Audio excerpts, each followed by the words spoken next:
শাক করে নেই।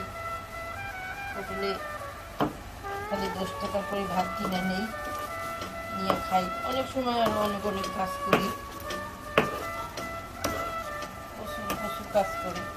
ক্যামেরা ধরার আমার লোক নাই, এই জন্য ভিডিওগুলো বানাতে সম্পূর্ণ দেখাবার পারি না, বানাবার পারি না। অনেক সময় ভিডিও শর্ট করে যায়, এনগেজমেন্ট হয় না, ভিডিও যেসব ভিডিও থাকে না, বানাবার পারি না। অন্য অন্য ভিডিও দেখাই, ওগুলোতে তো সাপোর্ট হয় না, ভিউ হয় না, এনগেজমেন্ট হয় না। আপনারা একটু ভিডিওগুলো দেখবেন, একটা করে কমেন্টস দিবেন। ভিডিও শো হচ্ছে কমেন্টস যদি না হয়,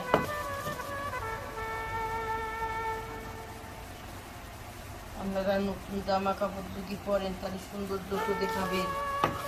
এরকম ভিডিও সৌন্দর্য হচ্ছে কমেন্টস, খালি ভিউগুলো চলে না, সব দিক দিয়ে লাগে, এনগেজমেন্ট লাগে, তার ভিউ লাগে, লাইক লাগে, সবই লাগে।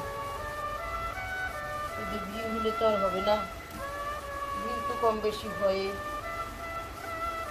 আর যারা ভিডিওগুলো দেখেন তারা একটা ফলো দিবেন আমাকে, ফলোটা দিলে তো আর আপনাদের লস হয় না, ফলোটা দিবেন। কত বড় বড় আইডি ফলো করেন, ই করেন, লাইভে যে বইয়ে থাকেন ঘন্টা বাই ঘন্টা, একটা ফলো দেন। হয়তো তখন সেখানে অনেকে যায় স্টারের আশায়, কী করবো, নিজের ই নাই। আমরা গরিব মানুষ, আমরা একটা অসহায় মানুষ, প্রতিবন্ধী মানুষ। একটা ফলো দিবেন, লাইক দিবেন, একটু কমেন্ট দিবেন, দয়া করি। তাদের কাছে একটু সহযোগিতা ছাড়া কী চাবো, চাওয়ার তো কিছুই নেই। আমরা অসহায় মানুষ, আমরা তো আপনাদের করুণার পাত্র, এছাড়া আর কি।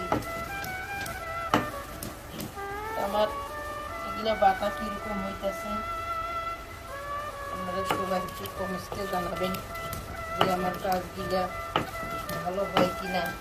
এই যে পা দিয়া বানাই, এটা তো আমি নিজে খাই, কারণ আপনারা তো খাবেন না। খাইলে অবশ্যই কি একজন আসতেন, দাঁত খেয়ে যাইতেন, যে অবশ্যই বন্ধুদের বাসায় যাই, দেখি তো উনি কি করতেছে। পায়ের রান্না সবাই কি পছন্দ করে না।